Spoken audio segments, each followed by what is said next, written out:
ለምን እንደሆነ ባላውቅም ሁኔታው ለኔ ባይገባኝም የማልፍበት ሁሉ ቢከብድም ኢየሱስን በፍጹም አልክድም። ጊዜ ሲያልፍ ጊዜ ይተካል እንዳለ ሁሉ መቼ ይቆያል። እለፍ ሲለው ጌታ ነገሩ ያልፋል ተጠቅልሎ ችግሩ።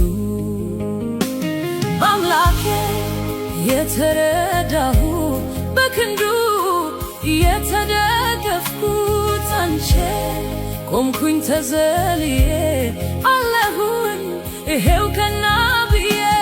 በአምላኬ የተረዳሁ በክንዱ የተደገፍኩት አንቼ ቆምኩኝ ተዘልዬ